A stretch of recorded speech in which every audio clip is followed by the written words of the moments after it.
معلوم على المجهول. أنا ليس لدي إلا هذه اليد. أنت الدنيا كلها ما فيها يد والأيدي كثيرة. حتى هذه الأيدي ما أنت مختلفة ولا متماثلة؟ في كل الأيدي مختلفة ولا متماثلة الأيدي في الدنيا كلها؟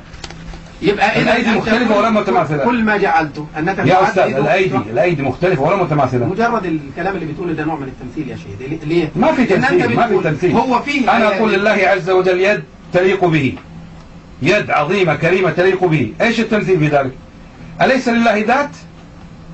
له تليق به، وأنا لي ذات تليق بي. ما في أي إشكال. الذات معلومة وذات الله بالنسبة لي مجهولة. وش الفرق؟ ما الفرق؟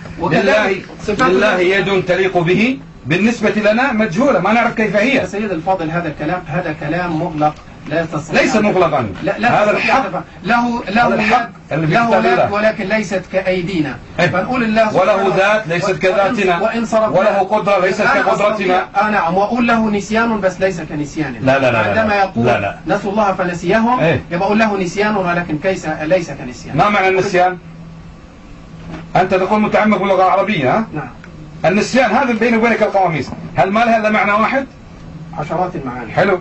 إذا هنا النسيان له معاني. ولماذا تصرفه إلى هذا؟ ما أصرفه لأن هذا الذي يليق بالله عز وجل، وهذا المقصود، السياق الذي يدل فيه. يبقى اتصلنا. إذا أنت لما أتيت بالنسيان على ماذا؟ إذا جاء الأشعار لا يضل ربي ولا ينسى. أن ما يليق بجلال الله سبحانه لا يضل ربي ولا ينسى. الله ينسى أنه يعلم شيء ثم ينساه، هذا لا أبدا لا يضل ربي ولا ينسى.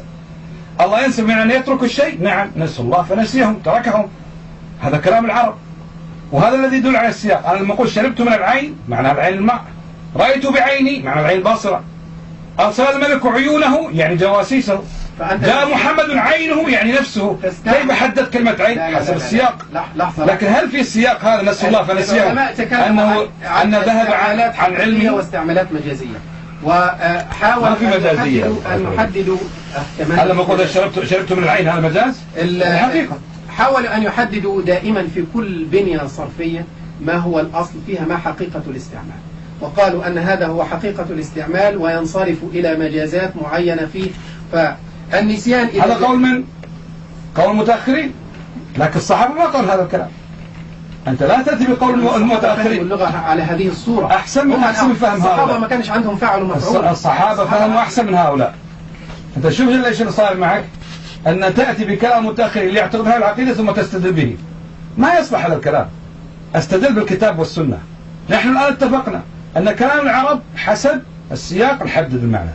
ظن بمعنى شك، وظن بمعنى استيقن. كيف؟ الذين يظنون أنهم ملاقوا ربهم، يعني يعتقدون. إني ظننت أني ملاق حسابية، يعني كنت أنا متأكد راح ألاقي حسابية. إن نظن إلا ظنا وما نحن مستيقنين. هذا شك. كيف أنا قلنا الشك وهنا يقين وكلمة كلمة واحدة؟ حسب السياق. ما يقول المؤمن إني ظننت يعني كنت شاك إني لاقي حسابية، لا، المؤمن عنده يقين. إنما المؤمنون الذين آمنوا بالله ورسوله ثم لم يرتابوا. فلما قال الذين يظنون أنهم ملاقوا ربهم يعتقدون عقيدة أنهم ملاقوا ربهم. السياق هو الذي يحدد. أما تأتي بكلام المتأخرين نفسها لا عندهم انحرافات في العقيدة، ثم يضعون قواعد ثم تستدل بها، ما استفدت شيء ولن تصل إلى شيء، لأنهم نفسهم يضللونك بهذه الطريقة. لكن نحن بيننا كتاب الله عز وجل. إذا السياق في كتاب الله عز وجل يدل على أنها يد حقيقية لله، قلنا يد لله حقيقية لا تماثل أيدي المخلوقين. والله عز وجل يقول ما كان تسجد لما خلقت بيدي، أتى بها بالمثنى. لو كان معناها القدرة ما قال بيدي. لو كان معناها القدرة لقال إبليس وأنا خلقتني بيدك.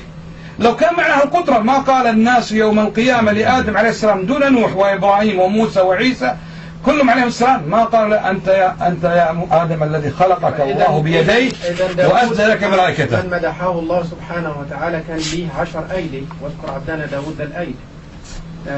يبقى كان ليه أكثر من إيد. إذا كان الواحد لو جاله 3 أيدي احنا بنذمه، بنقول ده الأيد وذو اليدين. حبيبي الصحابة اللي كان ذو اليدين. عفوا أستاذ نعم. أنت لا تكلمني تظنني أنا ما أخذ ما تقول. والله العظيم يا أستاذ ريح نفسك. أيد غير أيدي بارك الله فيك. والسماء بنيناها بأيد. قف عليها لا تشكلها، تجدها أيد.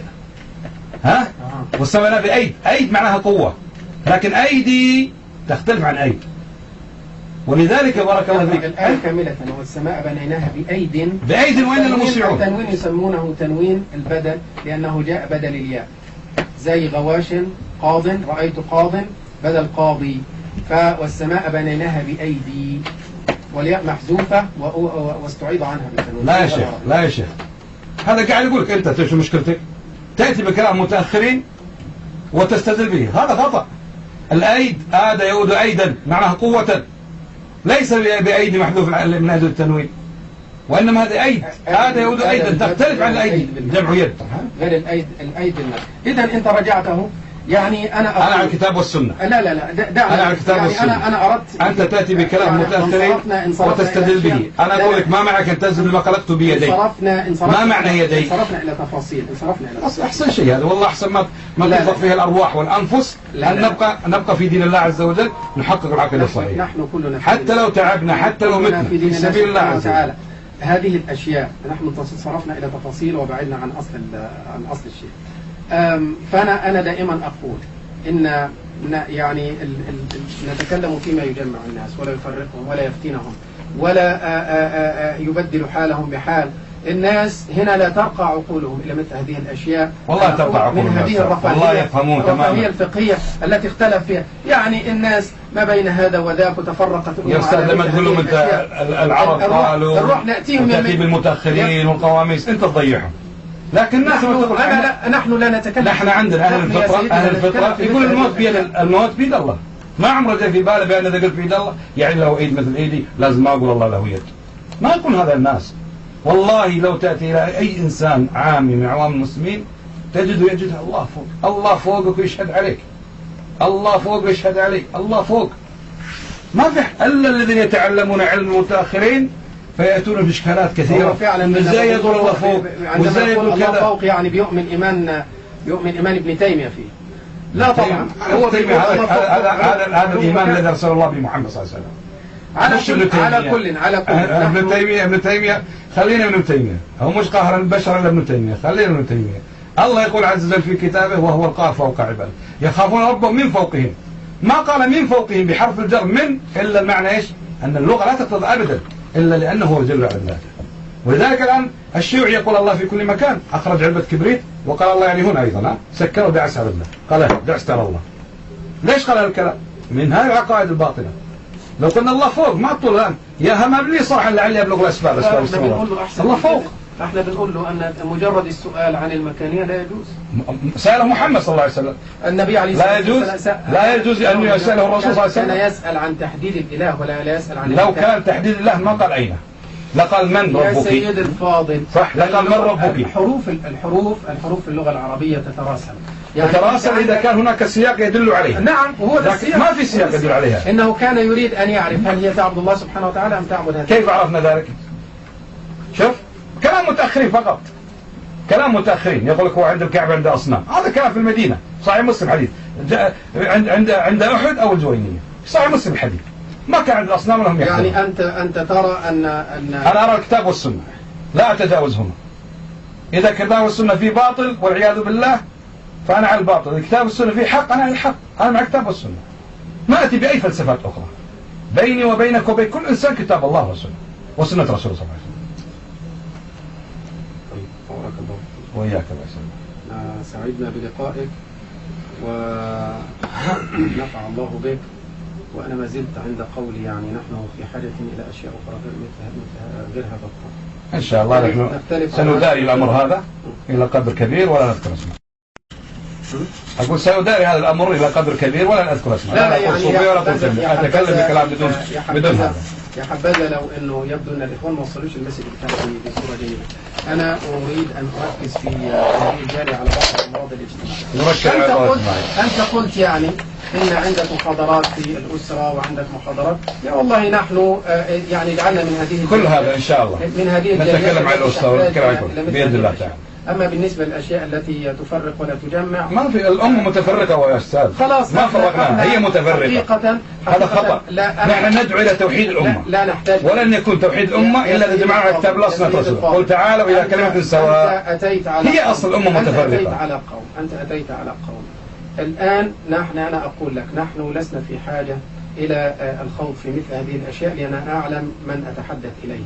إن كان بعض الإخوان يودون إلى الاستماع مثل هذه الأشياء لأن لديهم شغفا علميا أو يريدوا أن يستزيدوا في هذا الباب فعلى عيننا وراسنا، لكن الجلسات العامة نحن نبتعد فيها بقدر الإمكان عن الأشياء التي يمكن أن تفسد على الناس، تفسد عليهم إيمانهم. يا أستاذ هذا ليس فساد. لا والله هو حقيقة هذا ليس فساد. مثل هذه الأشياء هذا ليس فساد. هذا كتاب والسنة فساد. هؤلاء قوم إذا خرجت على الكتاب والسنة أستاذ اسمعني حضرتك اسمعني بارك الله. أنت بصفتك إمام المسجد مسؤول هذا المكان لك أن تملي بقدر ما أستطيع أن أقبل منك، لكن تقول أنه فساد هذا ليس بفساد.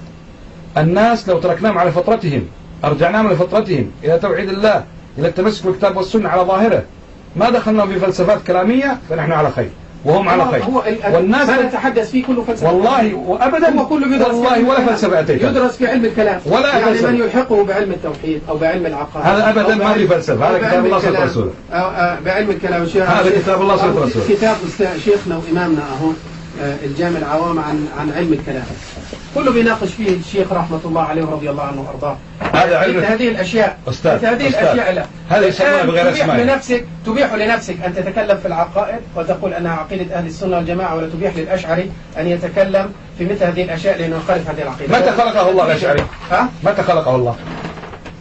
خلقه في القرن الثالث. حلو، نحن نتكلم عن القرن الأول عن الكتاب والسنة. والله يا حبذا لو ذهبت أنا للقرن الأول ووجدت فيه قولا فصلا فيه مثل هذه. والله فقول فصل. أأمنتم من في السماء فصل.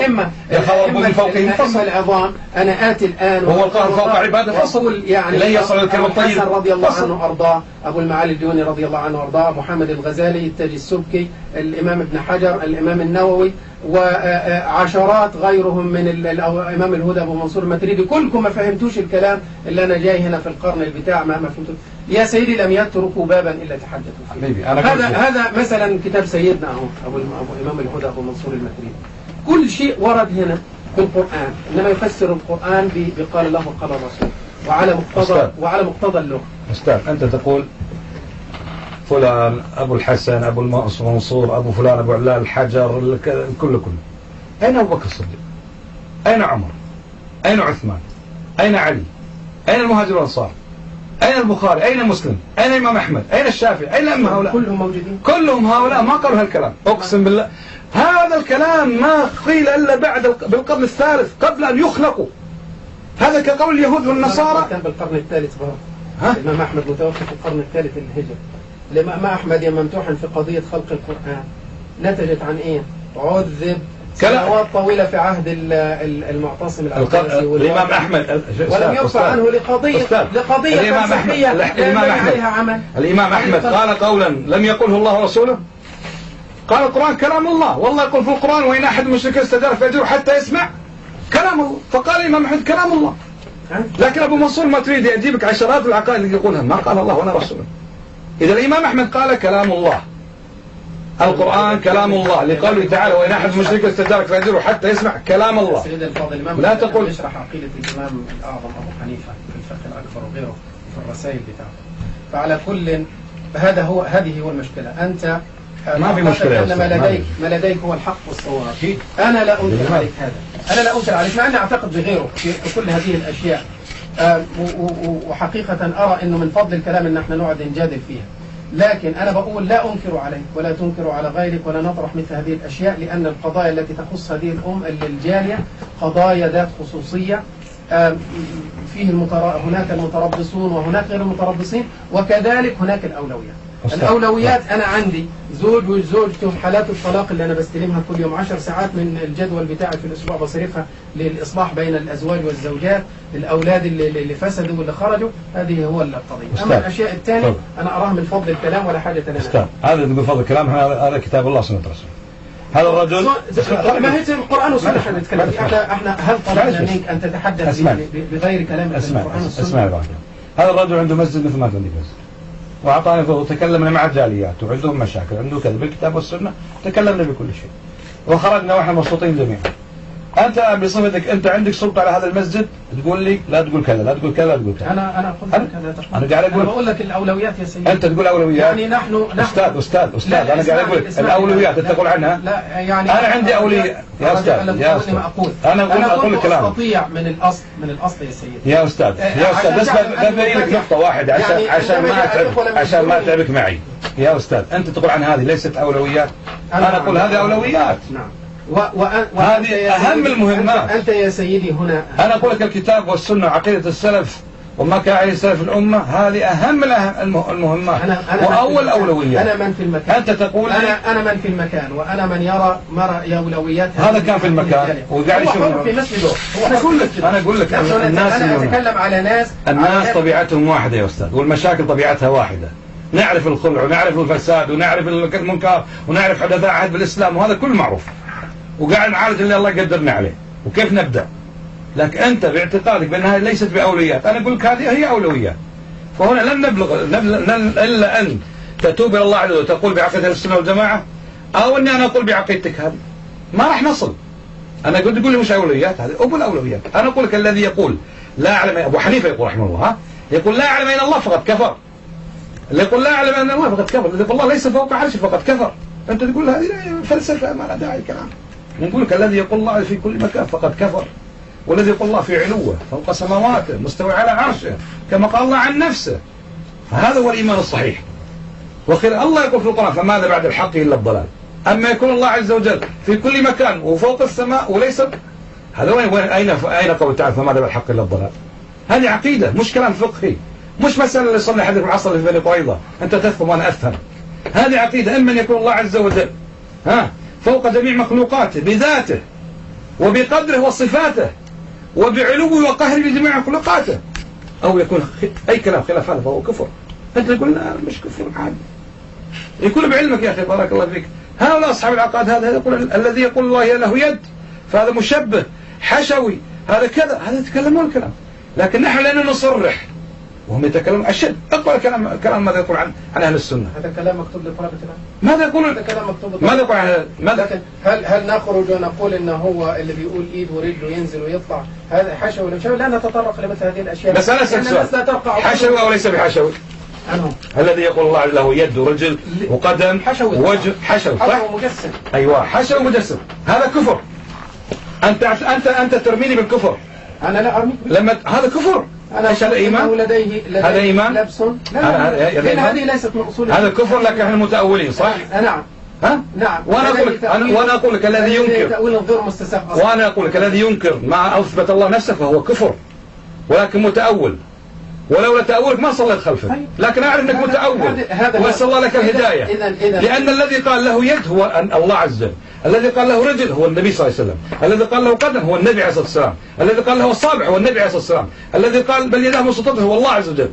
الذي يؤول صفات الله عز وجل متأول هو وقع في الكفر لكن لا أكفره لوجود الشبه الموجودة في رأسك. لكن أنت تقول أنت يتقلب الآن على نعم يتقلب والله إن قلوب العباد بين أصبعين بين مصارح ويقلبها كيف يشاء. الرسول صلى الله عليه وسلم يقلبها على الحقيقة وليس يقلبها كما يشاء كما قال النبي صلى الله عليه وسلم لا أزيد حرفا واحدا ولا أنقص حرفا واحدا أتمسك بالكتاب والسنة حتى أموت لا أزيد حرفا ولا أنقص حرفا. لكن أنت تزيد وتضيف وتحط وكذا ثم حشوي ثم مجسم. النبي صلى الله عليه وسلم مجسم. الرسول صلى الله عليه وسلم قال حتى يضع رب العزة فيها قدمه في صحيح البخاري وحتى يضع رب العزة فيها رجله في صحيح البخاري والله يقول بل يداه مبسوطتان. الله مجسم الله حشوي الرسول صلى الله عليه وسلم مجسم. ما شاء الله. من أين أنت افترضت أن علمت مراد الله سبحانه وتعالى منه والله علمت مراد الله أنت تتكلم به والله علمت مراد الله لأن الله عز وجل يقول أفلا يتدبرون القرآن أفلا يعقلون. لو كان كلام الله غير مدبر غير متدبر غير معقول لما خاطبنا الله به. فنسأل الله سبحانه وتعالى لك الثبات عليه. أما أنا رجل لعلي ذهني قاصر لم أصل إلى هذه الدرجة من الولاية أن أصل إلى علم الله ما في ولاية ولا ولاية. أنا لا أعلم لا أنت ماذا تفهم من مراد الله عز وجل؟ أنا أفهم وإلهكم إله واحد يعني كم واحد؟ أفهمه كم واحد الله عز وجل؟ أفهمه على ما جاءت عليه لغة العرب وإلهكم إله واحد كم واحد؟ الأئمة الثقات أنا لما أقول نعم أفهم مراد الله الله يقول وإلهكم إله واحد أقول الله واحد تقول أنت تفهم مراد الله؟ نعم نفهم مراد الله. واحد يعني واحد مش اثنين، واحد. يد الله يعني يد الله. كيف ما أفهم؟ لماذا خاطر الله بما لا أفهم؟ هل ينزل الله كتابه ل20-30 نفر اللي يقرأوا يتعمقون في كتب اللغة المتأخرين حتى يفهموا العقيدة؟ لا، الله أنزل الكتاب وهو يعلم، يقرأه. ولقد يسرنا القرآن للذكر، يقرأه راعي الغنم، يقرأه الأعجمي، يقرأه العربي، تقرأه النساء، تقرأه الأطفال.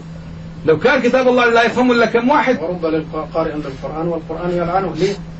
لجهله بالأحكام، لجهله بالمتطلبات. وهذا هو وإيش الذين يتلونه حق تلاوته. إيش معنى حق تلاوته؟ أنت تأتي إلى كتاب الله عز وجل وترتله ترتيلا، وتمود حيث المد وتغن حيث الغنة، ثم بعد ذلك تحرفوه. تقول الله عز وجل ما كنت لما خلقت بيدي. أتحدى أكبر بشر أن يقول يدين لا تأويل أبدا. لماذا ثناه الله عز وجل؟ أنا قلت لك لماذا ثناه؟ بيستعمل استعمال المألوف. ليس مألوفا هذا. لا مألوفا. القدرة والله ليس في كتاب ولا في كلام العرب ولا العجم أن يكون عن القدرة قدرتين أبدا. من قدرتين. أنا قلت أراد أن ينفي العجز. لا ما في عجز. هذا ما فيها عجز. هذا يقول لي إبليس ما منع. وأين العجز؟ ما في حد ادعى العجز. الله يسأل إبليس يقول له ما منعك أن تسجد لما خلقت بيدي. أين العجز اللي ينفي الله عز وجل؟ ما في. والله ما استطاعوا عليها الآية، قسم بالله كلهم ما استطاعوا إلا أن يقول يعني إيش الكلام هذا؟ أين؟ والله العظيم ما يستطيع. نقسم بالله الذي لا إله إلا هو. وأنا أتحداك لأن قلت نفي العجز. وين العجز؟ وين نص موضوع العجز في السورة كلها؟ ما تكلم عن العجز. يتكلم رب العالمين عن إبليس أنه أبى واستكبر. عند الله سبحانه وتعالى. إبليس استكبر صح؟ فرب العالمين يقول له ما منعك أن تسجد لما خلقت بيدي. يلا أولها ما تستطيع. ثم أخي بارك الله فيك إيش المانع؟ لله يدان تليق به، يدان عظيمتان. المخلوق له يد، الله وهبه إياه، الله أولى بالكمال، له يد تليق به سبحانه وتعالى. دلالة الكمال. نعم والله العظيم إن دلالة الكمال. أنت تتمنى أن يرزق الله ولد من غير أيدي؟ لأن هذه معارف البشر. البشر.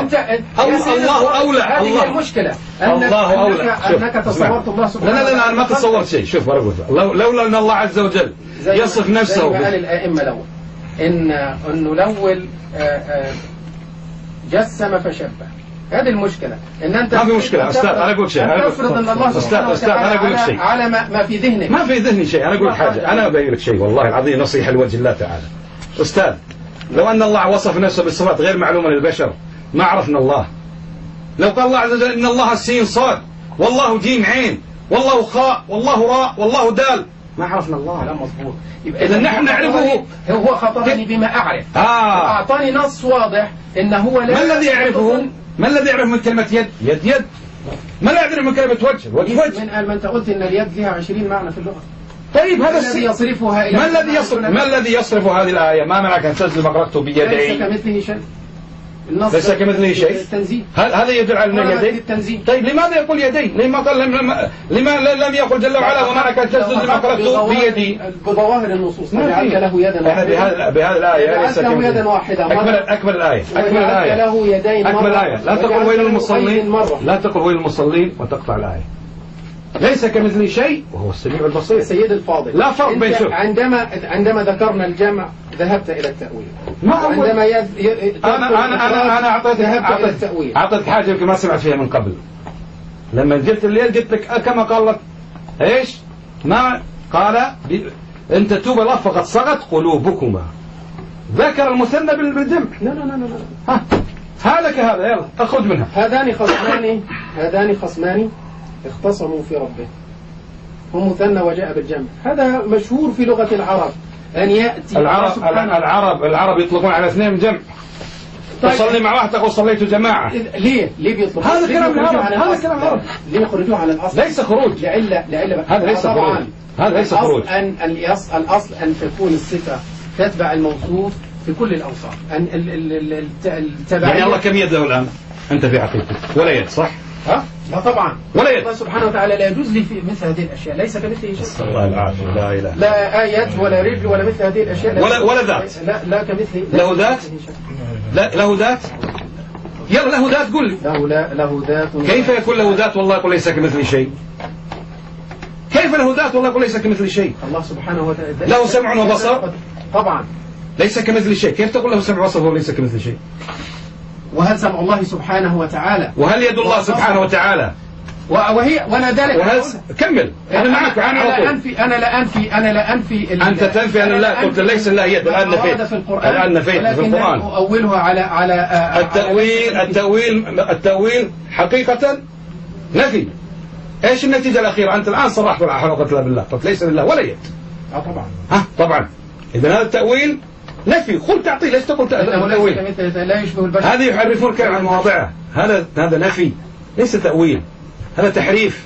لأن الله يقول بل يداه مبسوطتان يد الله فوق أيديهم تبارك الذي بيده الملك ما معك تزن ما خلقت بيدي يد الله ملأ. عشرات النصوص ثم تقول ليس الله يد. ثم ليش ليس الله يد؟ والله يقول عن نفسه والرسول يقول عن الله ليس كمثله شيء. إذا الله ليس له ذات لأن ليس كمثله شيء. سيدي إذا قلت ليس الله كما أن له سمع وبصر يليق به لا وليس كمثل شيء لا ينافي وهو السميع البصير. فالله له وجه وله يدان وليس كمثل شيء لا ينافي هذا الشيء. نفي الذات ينفي مطلق الألوهية. نفي لا ينفي مطلق الألوهية. لأن ما هي صفات الله عز وجل؟ لو أنت بتقول تختار بين إله بيد وإله بغير يد، إذا كان انطبقت عليه مفهوم الإله لن يكون هناك اختلاف بين اليد وعدم اليد. هذا نقص الله عز وجل. إنه ملوش إيد. الله ليس له يد وليس له وجه وليس له ما في دين الله هذا الشيء. في دين الله ليس كمثله شيء. من جعله في دين الله ولم يكن له كفوا أحد. العرب تقول هذا.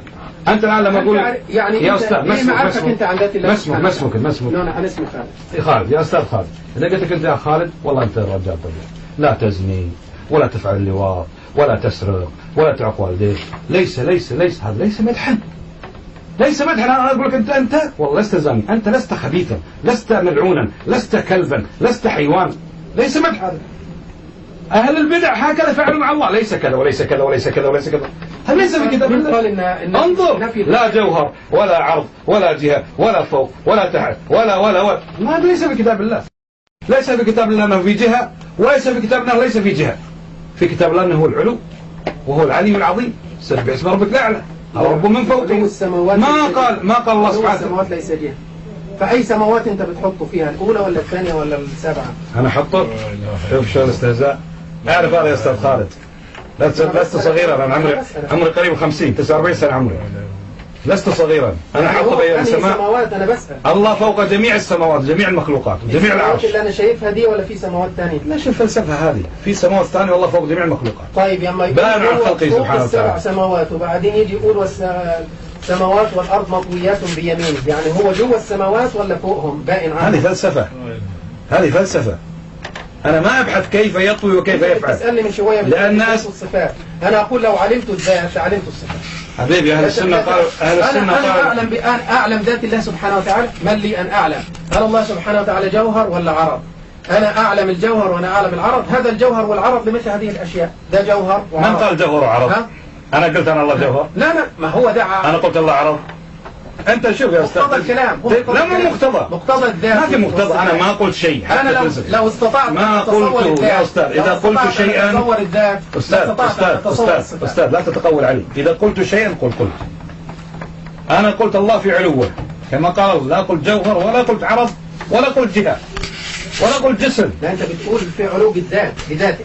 علو بذاته. يعني إذا إنه وانت ما بتقولش علو مكانه، بتقول علو مكانه. انا قلت لا اتق الله. انا قلت الله العلو المطلق. اعيدها ومن يعرف العربيه يشهد عليك. انا قلت الله العلو المطلق. علو بذاته وعلو بقدر صفاته وعلو بقهر على مخلوق. لا يعني انا دلوقتي علو المطلق ده هو ازاي انا كعقل بشري وكراجل مستوعب؟ ما في الزي. ما يقال عن الله الزي. ماذا بحكم وقتلكم إلا الزي؟ كيف ولماذا؟ لا تستوعب إلا ما قال الله. كيف تشرحه؟ لا أشرحه. واحد جاي لك دلوقتي يقول لك أنا راجل جئت من مذاهب فلسفية يهودية بتقول إن الله له صورة كصورة الخلق، أو جئت من مسيحية بتقول إن الله سبحانه وتعالى موجود في كل شيء بعقيدة الحلول. أنت عاوز تقول له لا هو حال ولا هو صورة، بس هو حاجة تانية خالص. فأنا عاوز أستوعب. أنا أود أن أستوعب. إذا كنت أنت تنسب العلو للذات، والذات ده شيء معلوم المفروض إن هو الله سبحانه وتعالى يعني لا تتعدد الذوات، فلا تكون ذات في العلو وذات في اليمين وذات في الشمال. انت بتنسبه كده، فازاي انا استطيع ان استوعب؟ يعني هل الذات موجودة فوق السبع سماوات بصورة معينة أنا تصورها لي بالعقل البشري القاصر ده إن أنا أستوعبها؟ يا سبحان الله. رب العالمين لما قال أنا إزاي؟ إذا ما قالش إزاي، يعني ما فيش كيف، ما فيش كيف. من قال فأنت ما دام يعني من ناحية أنت أثبت، لا أنت من ناحية بتثبت باليمين وتنفي باليسار. فأنت بتقول هو قال بهذه الصورة أنه له ذات، والذات صدقت أنا أثبت وأنفي. نعم أنا أثبت وأنفي. أنا أثبت لله صفات تليق به، وأنفي أن أكون مشبه، وأنفي أن أكون محيط بها، وأنفي أن تكون مماثلة المخلوقين. على عينه وراسه. حلو؟ فإذا جاء أنا أؤمن بهذا وهذا. لأن الله عز وجل يقول ليس كمثله شيء، هذا نفي فنفينا. الآخر سيقاسمك الإيمان، سيقاسمك الإيمان. اسمعني بس. أنا لما قلت ليس كمثله شيء نفيت كما نفى الله، وهو السميع البصير أثبت كما أثبت الله. الله عز وجل كما يقول أهل السنة إذا قالك الجهمي الرحمن على العرش استوى قل نعم، كما قال عن نفسه الرحمن على العرش استوى. فإذا قال كيف استوى؟ لا يحط به علما كيف استوى، قل لي كيف ذاته. فيقول الجهمي لا أعلم كيف ذاته، وأنا أقول لا أعلم كيف استوى. خلاص، لأن القول في الصفات كالقول في الذات. مشكلة. فإذا جاء الأشعري حلت مشكلة؟ لا حلت مشكلة إذا يلزم وقال لك إنه هو أنا مؤمن معاك في الذات. شوف إذا حلت مشكلة يجب أن نقول هل لله يد؟ نقول نعم لله يد. كيف ذا يده؟ لا أعلم كيف يده. هو له يد كما أخبر عن نفسه، له يدان كما أخبر عن نفسه، ولم يخبرني كيف، فأقول لله يد. هي يد ولا يدان؟ لا منافاة. إذا قلت أنا كتبت بيدي يعني ما عندي يد ثانية. فهي يعني لا لحظة شوف. فهي اثنين. نعم اللهم نعم، بل يداه مبسوطتان. وإذا قلت الله يد يعني ما عنده يد ثانية، من يقول هذا؟ من يقول هذا الكلام أبدا؟ لله يد كما قال عن نفسه تبارك الذي. ولا كنت يدي ربي يمين. كنت يدي ربي يمين قال النبي صلى الله عليه وسلم. فالعقل البشري تتوقع منه ان ما بعقل بشري. انا شوف حبيبي حقك البشري. انت بتقول ربنا ما خطبنيش بسين وصاد، العقل البشري يتفاوت. عقل الميكانيكي غير عقل الطبيب غير عقل المزارع. احنا عندنا عقيدة. ما هي العقيدة؟ ما معنى العقيدة؟ اخبار يخبرنا الله عز وجل ونصدق ونؤمن بها. نصدق ونؤمن بها. لما يجيك واحد يقول العقل البشري، كيف ان نوح عليه السلام لبث في قومه 1000 سنة إلا 50 عاما؟ كيف راح أقنعه؟ يقول خلاص رب العالمين قال ولقد أرسلنا نوحا إلى قومه فلبث في 1000 سنة إلا 50 عاما. عقل بشري ما يستوعب. استوعب ما استوعب كيف؟ أنا أؤمن بهذا. لما قال النبي صلى الله عليه وسلم لما قال الله سبحانه الذي أسرى بعبده، صدق أبو بكر ذلك الكلام وسمي الصديق. وفي صحيح البخاري يقول صلى الله عليه وسلم آخر الزمان يركب الرجل على البقرة فتلتفت إليه وتقول ما لهذا خلقت؟ قالوا بقرة تتكلم؟ قال أنا أؤمن بهذا. وأبو بكر وعمر ولم يكون ثم آمنوا بهذا. الله عز وجل نعم يضع قدمه في جهنم، يطوي السماوات بيمينه كما قال ولا أزيد ولا أنقص، لا أكذب ولا أفتري، لا أنفي شيء وصف الله بنفسه أو وصف برسول صلى الله عليه وسلم، ولا أضيف شيئا لم يصف الله بنفسه ولم يصف برسوله. لكن لما أقول وبكل جرأة، لما أقول القدم وليست بمعنى القهر، لما يقول اسمع لما يقول إنسان الله عز وجل، لما يقول إنسان الله عز وجل ليس له يد، هذه جرأة على الله. كيف ليس له يد والله الذي قال؟ الله الذي قال. والنبي صلى الله عليه وسلم قال يضع قدمه. نعم يضع قدمه، الله الذي يضع قدمه، وهذه عظمة. مظبوط. وانت لما تقول نسوا الله فنسيهم، بتقول لا ما نسيش، لان النسيان في اللغة متعدد. لا نسيهم. لما نقول عبد، انا قلت ما نسيش. عبدي ما زال عبدي. لا تنتقل. لا تقول شيء لم اقوله. أقول نسي. الله يقول فإذا أحببته كنت بصره الذي يبصر به، وكنت سمعه الذي يسمع به، وكنت يده الذي أبطش بها. لا تضع شبهتين مع بعض. شبهة واحدة. فالآن أنا قلت الله ما أنت تختار تؤول فيما تود أن تؤول فيه، تصرفه للغة، تقول ده جاء على صريح اللغة، والحاجات اللي أنت مش عاوز تؤول فيها تقول لا ده هي نأخذها كما هي على ظواهرها. فأنا الله سبحانه وتعالى أصلي له فهو يدي التي أبطش بها، هو ايدي وهو رجلي على الحقيقة. كم الحديث. وهو ترى الذي يقول ويل المصلين ولا يتم الآية تصير الآية باطل كم معنى باطل. نعم. إيه اللي بينفي إيه اللي بينفي الفهم كم الحديث فبي يبطش وبي يبصر وبي يسمع نفس الحديث. هذه أشد وأنكر. لا أبدا أبدا. يعني ده نعم نعم هذا مراد الناس تتكلم فيه والله إلى اليوم معروف. اللي هو يسدده الله عز وجل فيبطش حيث يرضي الله عز وجل ويسمع حيث يرضي الله عز وجل. أبدا ليس بتأويل ليس بتأويل. أنا أقول لك التأويل نعم ده ظاهر النص. نعم ظاهر كنت يده ده ظاهر النص في اللغة. كمل. كنت يده التي يبطش بها فبي يبطش. لا تقل يا أيها الذين آمنوا لا تقربوا الصلاة قل وأنتم سكارى. ولا تنهي عن الصلاة. ما هو المجاز في النص؟ ليس مجاز. لو حبيت أعمل منه مجاز. ليس مجاز. ليس فيها مجاز. هذه حقيقة. لما تقول أنا رأيت أسدا يخطب على المنبر ما في حيوان من حاشم الغابة جاي على المنبر يخطب. خلاص فهمنا. يعني أسد يخطب على المنبر معناه رجل شجاع. ده نلغي باب التشبيهات في القرآن. التشبيه موجود. التشبيه موجود لكن معلوم المشبه مشبه به. رأيت أسدا ما أنت نفيت التشبيه هنا. لا كمل. لأن القرآن كمل. رأيت أسدا ماذا؟ أمال أين حدثت المعجزة؟ إذا قلت رأيت أسدا وسكت القرآن تنفي عنه المجاز. إذا قلت رأيت أسدا وسكت معناه رأيت حيوان. رأيت أسد يخطب رأيت أسد يقول صرفت عن الحقيقة. السياق. وكنت يده التي يبطش بها فبي يبطش وبي يسمع ما في مجاز. هذه حقيقة. هذا سياق الكلام. أنا ضربتك مثل قلت إذا قلت شربت. أقول لك أنت راجل متسلط مثلا في بلدك فتقول أنت تضرب بصوتي وهو مش ماسك صوت. ده على الحقيقة ولا على المجاز؟ الحقيقة. على الحقيقة. على الحقيقة. أنا مش ماسك صوت. هذه الحقيقة. طب هذه الحقيقة. الحقيقة أنا أقول لك لو جاء واحد بيضرب بالصوت بتقول عليه حبيبي أنا أقول لك شيء. الحقيقة هو ما تبادل الذهن. شو اللي يجي إلى ذهنك هذا هو الحقيقة. ما الذي يتبادل إلى ذهن مين؟ ذهن السامع. ذهن السامع. أي نعم.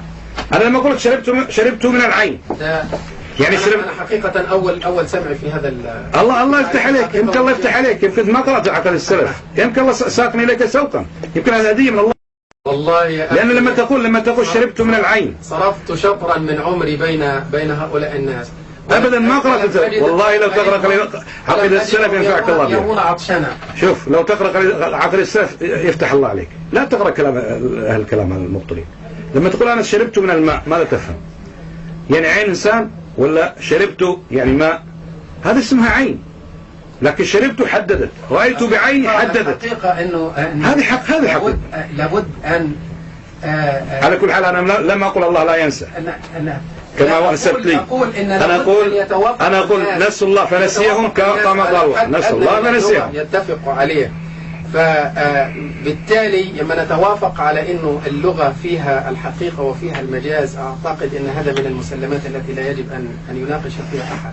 يعني لو نفيت هذا المجاز لنفيت أن هذا الأسلوب موجود في القرآن وبالتالي لجاء امرئ القيس وعنتر بن شداد والحارث بن حليزة بأساليب أحسن من القرآن بكتير.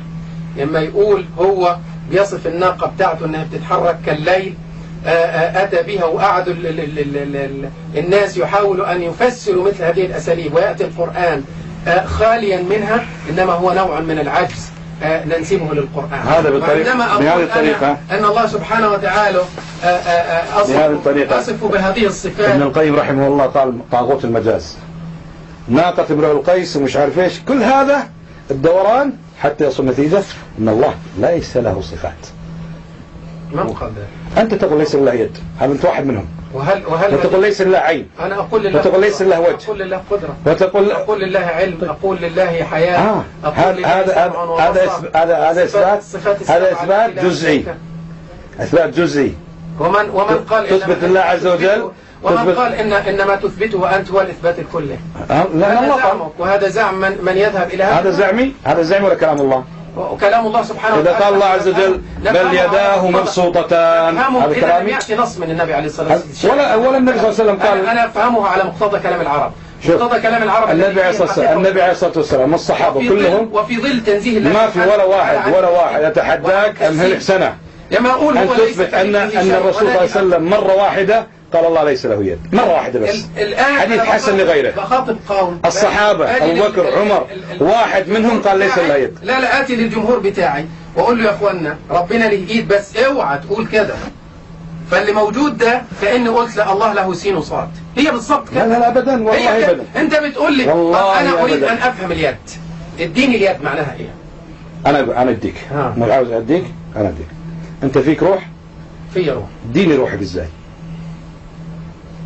يسألونك عن قل الروح من امر ربك. يعني في وهي روح وبين جنبيك. فانت لحظه انا ممتاز. انت موجود ازاي؟ يعني اذا انت تقول ان هذه اليد هي لا اعرف ازاي. هلاميه طبعا، هلاميه يعني شنو هلاميه؟ ما في كتاب اسمه هلاميه. ليس لها تصور. انا اقول لك الله يقول عن نفسه ولا يحيطون به علما. لا انا اقول لله يد تليق به، ليس كمثل شيء ولا يحيطون به علما.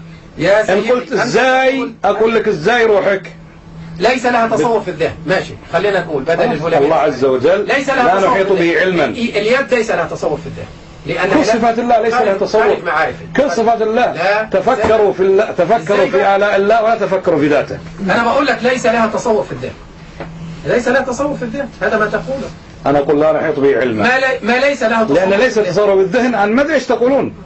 قد يأتي هذا الذهن ولا أن تقصد به شيء ثاني. أنا أقول كما قال الله عز وجل ولا يحيطون به علما. أنا كراجل الله سبحانه وتعالى أعطاني العقل لأميز به الصحيح من السقيم. إما أن يكون الشيء له تصور في الذهن، وإما أن لا يكون له تصور في الذهن. فبقوله تعالى أنا أقول إما أن تحيط به علما وإما أن لا تحيط به علما. ماشي، هو ده نفسه. فهو ليس له تصور في ذهني لأني معارفي محدودة. الكتاب هو عندي ده، والإيد هي دي، فأنا لا أستطيع. أنت بتقول لي هو له إيد بس ليس لها تصور في ذهنك لأنها خارج معارفك. إذا كانت بهذه الصورة ليس لها تصور في الذهن، لما أنت تحجر على من يؤول إنه هو يقول القدرة إذا كنت أنت فتحت يؤول لأنه يتقول على الله، لأن أنت فتحت باب التأويل بعدم التصور. أنا لا أنا قاعد أقول لك الله عز وجل صفاته ما أعرفه، وإما أن تسلبني ما أعرفه فتفتح لي الباب إلى التصور. ما تقدرش تقول لي هو ليه إيد بس أنت ليس لها. الشباك رجعها وشوي. اسمع أنا قلت لك الله عز وجل نعلم عنه باعتبار ونجهل عنه باعتبار. نعلم عنه المعنى والمجهول ونجهل الكيف. المجهول إذا كان مجهولا، المجهول إذا كان مجهولا، هل نستطيع أن نتصور المعدوم أو المجهول؟ لا نستطيع. ما نحتاج نتصوره يا حبيبي. تمام. وإذا كنا واحنا لكن المعنى ثابت. هذا ما أقوله. أنا أقول أني سأفهم القرآن على مقتضى كلام العرب، فإذا جاء من كلامهم أنهم يفهمون هذا السياق كما قلت أنت، هو يده التي يبطش بها معناها التوفيق، إنه بيوفق فبيسدد إيده، بيسدد أفعاله. مو أنا اللي قلت، النبي صلى الله عليه وسلم على عينه وراسه. بيبطش وبيسمع. وأنا أقول يد الله فوق أيديهم، يد الله فوق أيديهم، إن هم حقيقة ما كانوش جالسين 1400 شخص حاطين إيديهم فوق بعض، وإلا التصور ده مستحيل إنه يحدث. إذا كان القرآن يتكلم في سياق إنهم أعطوا البلج، البيعة للنبي عليه الصلاة والسلام كلمة فقط، وعبر عنها القرآن باليد، فجاءت إيد الله كمان عليهم عبارة عن كلمة. الله عز وجل فوق كل شيء، يده فوق كل شيء. هذا ما أنت شوف، أنا فسرت لك الكلام بمقتضى كلامي. طيب فسر لي قول الله عز وجل ما معك أن تزل ما خلقت بيدي. فسر لي يلا. هذه أنا عندك من الآن إلى سنة كاملة. يا سيد فسر لي ما معك أن تزل ما خلقت بيدي. أنا أفسرها. ما فسرت والله ما فسرت. سيدنا الفقرة واتكلم عنها. عطنا خلينا من الفقر. أنا قاعد أقول لك أنت الآن. أنا بقول لك الله سبحانه أنت تأتينا بالفقر وأمثاله، تأتينا بالناس اللي إحنا أصلا مختلفين معهم، تأتي بها وتستدل بها. أنا قاعد أقول لك الله يقول ما منعك أن تسجد لما خلقت بيدي. الله سبحانه وتعالى يخاطب. هل معناها بالقرآن هل يخاطب نفسه أم يخاطبنا؟ يخاطبنا. تمام الكمال في عقل البشر، تمام القدرة تتحصل بيدين. ما في واليد الواحدة عجز، والثلاثة والأكثر من اليدين ننسبه نحن للعجز كذلك، إنه هو عنده أكثر من أيادي فهذه نقيصة. إذا قال يد نقص عجز في إيه؟ إذا قال يد على حسب السياق، وأنا بقول بالتأويل. هذا ما أقول أنت اللي بترفضه. أنا أقول لو أن الله سبحانه وتعالى ذكر. أنا قاعد أسألك سؤال، أسألك سؤال محدد. أنا أسألك محدد، قلت لك لماذا قال ما لك أن تزل ما خلقت بيدي بالمثنى؟ لأن هذا السياق يقتضي إنه هو سياق جدل. سياق أين الجدل؟ الجدل من الشيطان. ما في الشيطان ما جدل. من استعمل القياس أصلا. الشيطان قال أسجد لمن خلقت طينا، أليس هذا قياسا؟ خلقتني من نار وخلقته من طين. متى قال هذا الكلام؟ بس لك بالله أن تتقي الله. متى قال هذا الكلام الشيطان؟ بعدما قال الله له ما معك تزل ما خلقت بيدي، ولا قبل؟ نعم استدل عليه الله سبحانه وتعالى إنه هو أول قال له ما منعك ألا تسجد إذ أمرتك قال أنا خير منه خلقتني من نار وخلقته من طين. آية صاد ما خلقته بيدي. طيب هو القرآن يفسر بعضه ما جادل القرآن يفسر بعضه. نعم ما جادل إبليس. إبليس قال بعد ما قال الله له، ولذلك أنا أحجك إذا كنت تتقي الله شيء ثاني، إذا ما كنت تتقي الله شيء ثاني، إذا كنت تتقي الله طيب لماذا؟ اتق الله سبحانه وتعالى وأؤمن به إيمان التنزيل. حلو ولا أشبهه بخلقه. وأؤمن به بس جاوب على هذا وأفهم القرآن كما فهمه أهل السنة. أنت الآن تقول إيش؟ في مجال المجادلة مع الشيطان صح؟ نعم. أسألك بالذي لا إله إلا هو. طيب لماذا الناس يوم القيامة كما في الصحيحين يأتوا إلى آدم عليه السلام ويقول يا آدم ألا تشفع لنا؟ ألا ترنا ما نحن فيه؟ أنت الذي خلقك الله بيدي وأسجدك ملائكته. أين الجدال هنا؟ وما المانع ان هم بيختاروا؟ لا بس وين الجدال؟ وين الجدال؟ انا يا سيد الفاضل ما زلت استعمل وانا بشيل الايات دي من القران. انا خاف الله يا رجل، خاف الله يا رجل. انا ما زلت انا اقول لك النبي انت تقول في سياق الجدال مع ابليس قال يدي. طيب هنا ما في ابليس، ليش قالوا انت الذي خلقك الله بيديه؟ لماذا قال بيديه؟ قالوا ورواه البخاري ومسلم بزيادة السياق. الله وين هذا السياق؟ السياق في الصحيحين في زيادة السياق القرآن يأخذ الناس الكرب. نقول إن الله سبحانه وتعالى يقول وكان الله عليما حكيما. إن الله كان لا خلينا وكان الله عزيزا حكيما. يستبدل هذه الصفة بهذه الصفة في نفس القصة في نفس الآن شوف لا نخرج ازاي؟ أنت قلت قال ما منعك أن تسجد ما خلقت بيدي لأن سياق الجدال مع إبليس. نعم حلو سياق الكمال. طيب هنا هل في جدال مع أحد؟ لا اليهود قالوا يد الله مغلولة، ولا إبليس قال أنا خير من خلقتني من نار وخلقت الطين. يأتي الناس كما في الصحيحين ويقول يا آدم ألا تشفع لنا؟ ألا ترى ما حبي؟ أنت الذي خلقك الله بيديه وأزك. وهل أنت تود أن تحجر علي أن أستعمل أساليب القرآن؟ لا حول. أنا فوق المنبر بقول إن الله سبحانه وتعالى خلقنا بيديه. لا ما خلقنا بيديه. ما خلق الله بيديه. أمال خلقنا إيه؟ ما خلق الله بيديه. أنت تتقول على الله؟ ما دليلك أن الله خلقنا بيديه؟ خلق آدم أبو البشر ومسح على ظهره فخرجت كل نسمة حتى يوم. هذا معنى أنه خلق بيده؟ نعم. لماذا حقيقة الخلق؟ شوف لماذا الناس إذا أتوا إلى نوح عليه السلام يقول أنت الذي خلقك الله بيده؟ إنه تابع لآدم. ليش ما قال أنت يا آدم خلق الله بيده؟ ما دام احنا متابعين لآدم وخلق الله آدم بيديه فنحن مخلوقين بيدي الله كما تقول. هذا كلام باطل. هذا قول على الله بلا علم. الله عز وجل خلق آدم فقط بيده، والذي يقول خلق غير آدم بيديه فليأتي بالدليل ولا يتقول على الله عز وجل. نحن نقول الذي خلقه بالله بيديه هو آدم فقط كما قال الله عز وجل، ولا نعلم غيره خلق الله بيديه. فإن كان هناك دليل عندك عن الله، شوف هنا الفرق. نحن مع الله ورسوله في النصوص. إذا عندك شوف أتحداك، إذا عندك دليل عن الله ورسوله أنه نقول نحن خلقنا الله بيديه والله على العين وعلى الراس، يلا اتق الله ائتي بالدليل. لأن أنا عندي اليد بالقدرة مش محتاج دليل. شفت؟ مش محتاج دليل. أنت اللي عندك تجسيم في ذهنك أن اليد التجسيم كفر.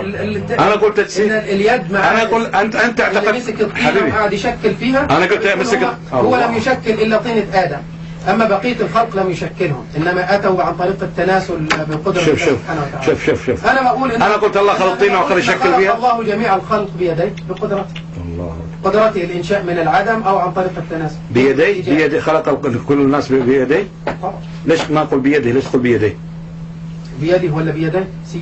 سيان عندي. لأن اليد والأيد واليدان كلهم والله العظيم ما في حد يقول الكلام، حتى العجمي ما يقول هالكلام.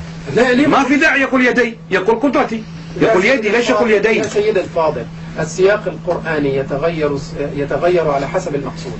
كل الآيات اللي انت بتجيب فيها تعددت فيها سواء على الإفراد أو على التثنية أو على الجمع كان هناك مندوحة تخرج السياق من الإفراد إلى الجمع إلى التثنية. هذه موجودة في القرآن ولا يجادل فيها أحد ولا يماري. وأنا اخترناك وأنا اخترتك في القراءتين المتعددتين، والقراءة لا ينافي بعضها بعضا. هل في واحدة أنا اخترتك وقال واحدة وأنا اخترناك؟ نقول أن هنا جاءت بنون العظمة، والله سبحانه وتعالى أراد لنفسه الكبرياء، مش إن هو معاه جمع آخرين. وإن الأخرى جاءت على الإفراد على حقيقة الخلق أن الله سبحانه وتعالى فرد واحد. والتثنية جاءت على ماذا؟ والتثنية جاءت على قلت لك القدرتين؟ لا ليس هناك قدرتين، إنما نقول جاءت على نفي العجز، لأنها كانت نفي العجز. أين نفي العجز؟ يا آدم أنت الذي خلقك الله بيديه. أين هنا نفي العجز؟ أنا الآن هذا السياق اللي أنت تقوله إنه مش اللي قال النبي صلى الله عليه وسلم في الصحيحين، اللي قاله النبي عليه الصلاة والسلام في الصحيحين كما تقول أنه عندك الصحيحين كما أقول إيش عندنا في الصحيحين أنا كما أقول. المهم أنه هذا سياق إنما هو نوع من استعمال اللغة لا أكثر ولا أقل. ما في استعمال ولا مشاحة في اللغة. أنا أقول إن الله سبحانه وتعالى خلقنا بيديه حبيبي. حتى لو مدرس ابتدائي يجاك واحد يعبر عن القدرة بالتثنية حطيته خطأ. رب العالمين يعبر عن القدرة بالتثنية ما تكلم به. ما يوجد هذا في كتاب. هذا التعديل ما في هذا في كتاب الله وسنة رسوله. والله ما تستطيع، والله ما إلا أن تؤمن بالله كما وصف الله نفسه. والله يدين. قلت هذه من مقابل نفي النقص، قلت لأن اليهود رد عليهم، قلت لأن جادل إبليس. قلت لك طيب يا آدم، الناس يقول لآدم يوم القيامة في الصحيح يا آدم أنت الذي خلق الله بيديه وذكر الله. يلا وجه، ما في توجيه. ما المانع أن تقول توجيه أنه مستعمل اللغة. ما المانع أن تقول لله قدرة؟ يعني أنا لما أجي وأقول إن أوهن البيوت لبيت العنكبوت يبقى أنا غلطان إن أنا بستعمل أمثلة القرآن. اسمعني، ما المانع؟ لما يقول يذكر ما ذكر في القرآن إن الله خلقتك بيدي، مجرد تكرار الكلمة أنا أثبت لله يدين. هذا كله فرع. أنت تركت الأصل وهو هل اليد بمعنى اليد الجارحة أم بمعنى القدرة. تركت الأصل وكل ما يأتي بعدها فرع، سواء ذكرت يد أو ثلاثة أيدي أو أكثر من ثلاثة أيدي. أنت اللي تركت مش أنا. أنا عندي مذهب. اسمع. أنا أقول بهذا وهذا. أنا أقول لك لو أن السياق أنا أقول لك لو أن السياق معناها القدرة أو معها النعمة، نعم، إيش المانع؟ لولا أن لك على يدا لأجبتك. ولم ترد في القرآن بمعنى المعية، ولم ترد بمعنى قال هذا الكلام. لكن أنا أقول لك الآن أين ما في القرآن أن يدين معناها قدرتين؟ ما في، ولا العرب ولا العجم نقول أبدا. إذا ماذا نقول؟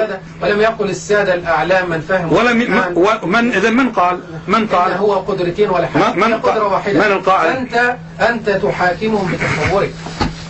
ثم أثبتوا قدرة واحدة لله سبحانه. أنا أحاكمك من كلام الله عز وجل، بيني وبينك كتاب الله. من القائل بل يداه مبسوطتان؟ أنا لست مطالبا أن أفسر القرآن على فهمي.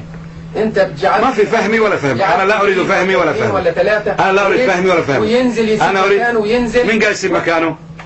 ويطلع. من قال يسيب مكانه؟ ويعجب ويضحك ومش عارف مثل هذه. من الكلام مش عارف. هذا كلام النبي محمد صلى الله عليه وسلم. اتق الله. اتق الله. هذا النبي صلى الله عليه وسلم اللي قاله. ينزل مش عارف إيه. النبي اللي قال هذا أساسا. الرسول صلى الله عليه وسلم الذي قال. الذي قال اللهم نعم. الحمد لله. أنت عندك قراءات؟ أنت ما تقرأ قراءات؟ اقرأ كلام الله عز وجل. بل عجبت وبل عجبت. اقرأ هذا. الله يعجب نعم على ما يليق به. وهذه قراءة وهذه قراءة. بل عجبت. فأنت الآن أثبت له عجبا على ما يليق به. نعم. ما يليق به لا نعلمه. طيب. لا نحط به علما. أثبت له معلوما أما مش عارف إيه ينزل ويصعد ومش عارف إيه ما يجوز. روى مسلم في صحيحه أن الله ينزل سماء الدنيا ويقول أنا الملك. كيف يقول الله أنا الملك إذا كان النازل شيء غير الله؟ أكو واحد ينزل سماء الدنيا غير الله ويقول من يدعوني، من يستغفرني، من يسألني؟ أبدا ما تستطيع، والله ما تقدر. إذا أنت فيك تقوى من الله عز وجل تقول والله حقيقة ينزل ويقول أنا الملك، من يدعوني، من يستغفرني. منو هذا؟ ومحتاج هو ينزل عشان يقول من يستغفر. أنت محتاج مش هو. الله عز وجل كما يقول الشيخ عثيمين رحمة الله عليه يقول هؤلاء الذين ينكرون نزول الله عز وجل محرومون من هذا المعنى. عبادي عني فإني قريب. فهو محتاج أكثر من القرب اللي هو موجود. هو الودود يتودد إلى عباده. يعني محتاج النزول لأنه فعلا احنا في مسافة لونج ديستنس بيننا وبينه. نحتاج إلى النزول. هذا استهزاء بكلام النبي صلى الله عليه وسلم. اتق الله في نفسك. لا تستهزئ بكلام النبي صلى الله عليه وسلم. اتق الله. هذا الفهم لا. أنا أقول لك شيء. ربنا محتاج يضرب أمثلة عشان يقنع الناس. أنا اللي محتاج. ربنا ليش يضرب الأمثلة؟ الله محتاج. إذا ليش يضرب أمثلة؟ مو محتاج. إحنا المحتاجين. ينزل السماء الدنيا لأن نحن محتاجين ورحمته الواسعة محتاجين ليه؟ برحمته. محتاجين النزول ولا محتاجين محتاجين النزول والله، ومحتاجين الرحمة. النزول؟ محتاجين والله لو ما كنا محتاجين ما نزل رب العالمين. لو ما كانش فيه نزول مش موجود. مش موجود. لا تحط كلام من عندك. والقرب اللي أثبت لا تحط كلام من عندك. إني قريب فإني قريب، الله قريب وينزل، ايش المانع؟ ليس كمثله شيء. والله هذا يحتاج إلى عبقرية. ما يحتاج إلى عبقرية، هذا يحتاج إلى فطرة سليمة. لأن لما أقول لك أنا الله مثل المخلوقين يبقى دلوقتي أنت تستشكل، تقول مرة ينزل ومرة يصل كلام ده ويعجب. كان ما قلت ليس كمثله شيء. الله عز وجل يخلق الناس. الله عز وجل يسمع الناس جميعا. على كل شوف حبيبي، الله يسمع الناس جميعا. يسمع الله جميعا ونزهه عن كل نقص. يسمع الله الناس جميعا ولو تكلم بصوت واحد. يرزقهم جميعا في لحظة واحدة ويسمعهم جميعا في لحظة واحدة. هذا عند المخلوق متعذر، ما تقدر تسمع حتى 10 يتكلموا مع بعض. لكن الله ليس كمثله شيء. يوم عرف كل واحد يقول يا رب، والله يسمع الكل ويستجيب من يشاء، ويعلم من يستحق يستجيب ومن لا يستجيب. ها؟ ومن يجادل في ذلك؟ إنما نجادل. أنا لا أجادلك، أنا أذكر لك ما هو بين. يجادل في ذلك. أنا أذكر لك ما هو بين. فإني قريب أجيب دعوة الداع، وهو اللي أنت بتزعم إنه بينزل عشان يكون قريبا من عباده. طيب أنا أزعم ولا الرسول صلى الله عليه وسلم الذي يقول؟ مكان ولا قرب إيه ده؟ إيه ده؟ من الذي قال؟ أنا أقول لك أعطيك سنة. شوف أنت شوف الأصفار اللي عندك. اتق الله بنفسك. أنا أقول لك أعطيك سنة. كيف ينزل شيء غير الله ويقول أنا الملك؟ رواه مسلم في الصحيح. كيف ينزل غير الله ويقول أنا الملك؟ كيف ينزل الناس غير الله ويقول من يدعوني؟ الرحمة تقول من يدعوني؟ من الذي ينزل السماء الدنيا؟ من فسر بالملائكة، هل يتعارض نزول الملائكة؟ اللهم نعم. يتعارض نزول الملائكة وقول الله سبحانه وتعالى على لسانهم أنا الملك؟ هل يتعارض؟ نعم يتعارض. هل يتعارض مع أن الله سبحانه وتعالى ينزل رحمة خاصة إلى السماء الدنيا في الثلث؟ الرحمة تقول لمن هم يدعونه، رحمة خاصة بهم. الرحمة تقول من يدعوني. الخاصة للنبي عليه الصلاة والسلام. الرحمة تقول من يدعوني. الرحمة تقول أنا الملك. في أي لغة تتكلم؟ الله سبحانه وتعالى هو من يقول. هو الذي ينزل. لكن يعني ليش اسمع، من الذي يقول من يدعوني؟ الرحمة ولا الله عز وجل؟ لا الله يرضى عليك عشان تهتدي بإذن الله. تعقل، لا تأخذ ما قال الآباء والأجداد. الآن من الذي يقول من يدعوني؟ الرحمة أم الله عز وجل؟ من يقول من يسألني فأعطيه؟ من يستغفرني فأغفر له؟ من القائل؟ أنا الملك. أنا الملك. الله سبحانه وتعالى. إذن ليش الله اللي يقول أنا الملك، والله يقول من يدعوني، والله يقول من يسألني، والله يقول من يستغفر لي، لكن ليس الله الذي ينزل؟ لأنه لا ينزل الله سبحانه وتعالى لا يجوز عليه ذلك. لو كان لا يجوز ما قاله النبي عليه الصلاة والسلام. النبي عليه الصلاة والسلام قالوا قوم يفهمون لحظة إن هو النازل. الرسول صلى الله عليه وسلم قال هذا الكلام. لو كان هذا لا يليق بالله عز وجل ما قاله الرسول صلى الله عليه وسلم. أنت تعتقد بأنه لا يليق بالله ثم تبني عليه عقيدة. أنت تستطيع أن تبين ذلك من كلام اللغة. نعم، الله ينزل السماء الدنيا. اللهم نعم. والذي قال ذاك الرسول صلى الله عليه وسلم. شو أنا أقول لك، واحد من مشايخنا ايش يقول؟ اسمع الكلام الجميل، الله ينفعك الله به، ينفعك الله به. قال إذا قال الله عليك يا عبدي لما قلت أنني أستهزئ؟ قل يا ربي قرأت كتابك في سورة البقرة إنما نحن مستهزئون الله يستهزئ بهم. يا ربي قلت عنك ما قلت عن نفسك. قال هذا ينجو أو لا ينجو؟ لكن إذا قال الله لعبد عبدي لما قلت هذا لا يليق بك وأنت لا تستهزئ، ماذا سيقول؟ يقول يا ربي هذا قرأت كتابك فوجدت أنه لا يليق بك فنزهتك أنك تستهزئ، فقلت إنما أراد بالاستهزاء إيصال العذاب. ينجو أو لا ينجو؟ أنا قلت ما قال الله عز وجل عن نفسه وأنت تقول على الله ما لم يقل. كل السادة لو قال خلينا بالسادة نسأل الله أن يتوب عليك أنت والسادة. أنا إذا قلت إذا قال الله عز وجل عبدي لما قلت أنه لا يليق بي وقد وصفت نفسي به؟ فماذا تجيب؟ تقول والله يا رب لا أنا في وجهة نظري والسادة العلماء وابو المنصور الماتريدي وابو الحسن الأشعري قالوا لا يليق بالله. ما تنجو والله ما تنجو، اتق الله. لكن إذا قلت يا ربي قرأت كتابك أنك تستهزئ الله يستهزئ بهم فقلت الله يستهزئ بهم. أنا صاحب العلم القاصر، أنا الذي لم يفتح الله علي بمثل هذه الأفهام التي فتحت ما في شيء والله العظيم. وآتيناه من لدنا علما، مثل هذه التجليات لم تفتح علي، فأنا أروح أجيب القرآن وأقول استهزأ وضحك وبتاع وفسر. الله اللي قال لا سيدي أقول عن الله لا أنت إنما تحتج بالعلماء عندما تريد أن تحتج بها. وتتركهم عندما تتركهم.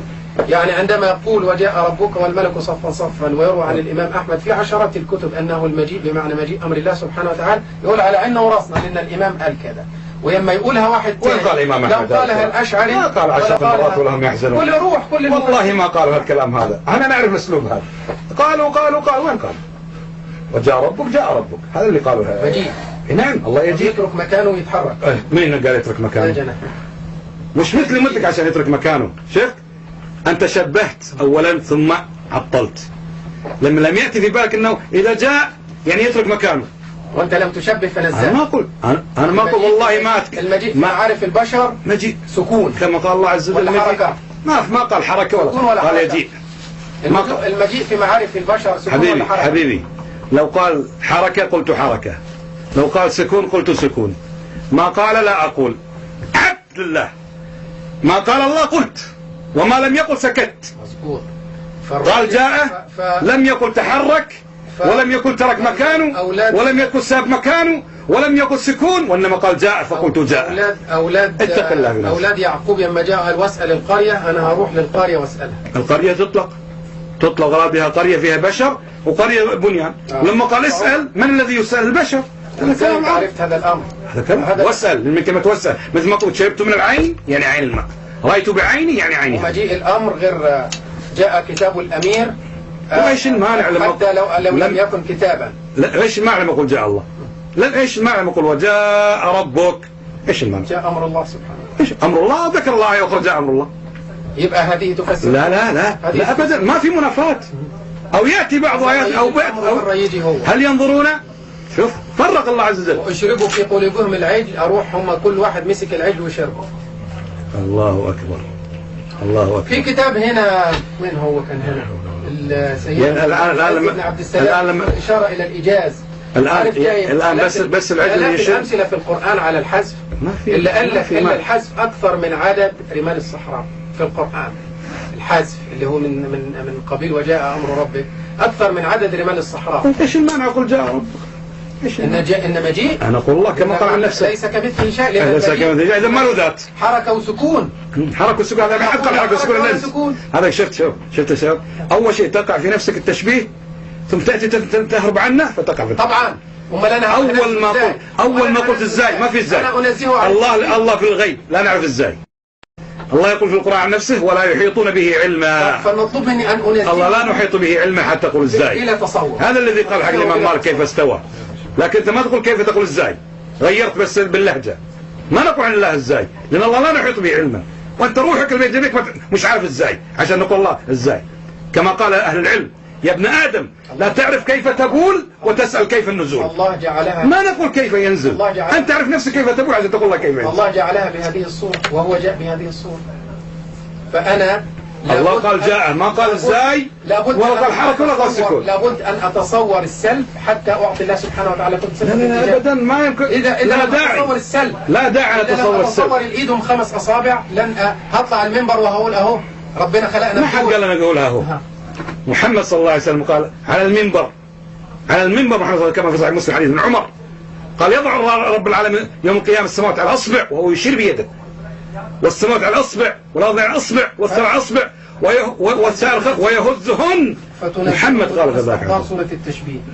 ما الله ما يشبه أحد أصلا حتى الله عز وجل ليس في ذهنه ولا أول ما يتبادر في الذهن عندما تذكر الألفاظ هذا من الشيطان. تستحضر صورة. يقول النبي صلى الله عليه وسلم تفكروا في آلاء الله ولا تفكروا في ذاته. وفي الصحيحين قال النبي صلى الله عليه وسلم يأتي الشيطان أحدكم فيقول من خلق كذا ومن خلق كذا حتى يقول من خلق ربك، وفي رواية من خلق الله، فإذا بلغ فليستعذ بالله ولينتهي. من يجيني يتصورني كيف ايده ما كيف استعذ بالله وانتهينا. هذا كلام محمد صلى الله عليه وسلم. علمنا الداء والدواء. ونزهه ويقول ليس كمثله شيء. لا الله البشر كلهم نقيص. نعرف النقيصة. أنا وإياك نقيصة. نعرف أن الله ليس كمثله شيء، له يد كأيدي المخلوقين، كما أن المخلوقات لها أيدي مختلفة وهم مخلوقات وأيديهم مختلفة، فكيف بالخالق والمخلوق؟ الاختلاف والتفاوت من باب أولى. فإذا الله سبحانه وتعالى له يد تليق به والمخلوق له يد تليق به. أنت تستطيع أن تقدم تفسيرا لكل آيات القرآن؟ ما أفسر شيء أنا كما قال الله ولكل أحاديث النبي. أنت اللي تفسر، أنت اللي تفسر، أنت هذه النظرية. في نظرية، هذه عقيدة. في ضوء هذه النظرية أنك ما تستطيع أن تحمله على الحقيقة تحمله، وما لا تستطيع تهرب منه إلى التأويل. فلما يجي لك ولتصنع على عيني بتقول لي لا، ده مش عيني، ده معروفة الرعاية في لغة العرب. لا أقول لك يد الله فوق أيديهم معروفة. لا هي لله عين، إن هو الدعم لله عين. بهذه الآية دليل على أن له عين، له عين. موسى فوقها. لا، ما حد يقول الكلام، والله ما يفهم هذا ولا حتى العجمي. طيب اللي تو فاهم عربي ما يفهم هذا. أنت أثبتت لما قلت تعال والله هذا ابني خلي بالك والله حطه بعيني، ايش تفهم منه؟ انه بياخذ ولدك حطه ذاك العينه؟ يفهم هذا؟ ما يفهم والله ولا حيوان. الحيوان ما يفهم هذا. أنت مؤول اهو. لا ابدا، والله ليس بتأويل. يعني أنت انا قلت لك حقيقة الكلام. انا قلت لك حقيقة الكلام ما تبادر الذهن. لما قال حطه على راسي مش معناه اني اجيبه. شنو نفهم؟ ايش تفهم تحطه على راسي؟ مظبوط. انت تعلمت العلم، انت كمبيوتر صح ولا لا؟ ما تحطه على راسي. قال يعني انا تفهم الكلام؟ والله ما يفهم. فاهم منك. هذا حد يفهم الكلام الا على راسي. لا فيه راس اصلا ولا فيه ان انا ما يقال على عيني الا لانه عين. ولو ان الانسان ما عنده راس ما يقول حطه على راسي وما عنده راس. هذا انظر وافهم الكلام. انت اترك هذولي المتاخرين، اتركهم يهديك الله وينفعك الله. اتركهم ينفعك الله. يعني انا لو جيت لواحد اعمى ليس مبصرا ما يقدرش يقول الاعمى عنده عين. الاعمى عنده عين. فما يقدرش يقول. لا يقدر يقول لانه عنده عين. عين معدومه، عين معدومه القيمه. عنده عين. ويفهم من السياق ان انت تاخذ العين بس من الايه وتترك السياق. لا انا ماخذ كله. انا قلت لك العين عين حقيقيه تليق بالله عز وجل. ومعنى هذا السياق شوف المراد شيء والالفاظ شيء، وهذا السياق معناه تصنع على عيني، يعني المرأة مني بعنايتي لكل الآيات اللي وردت الملبسة دي. أنت تقول ليس لله يد على هذا السياق. هذا السياق أنا أضرب لك مثال.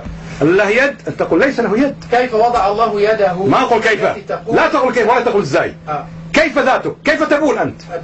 كيف إذا يتحول الماء إلى بول؟ أنت لست متخصص بالطب وتحداك تعرف كيف يتحول الماء إلى بول، لا تعرف كيف تبول.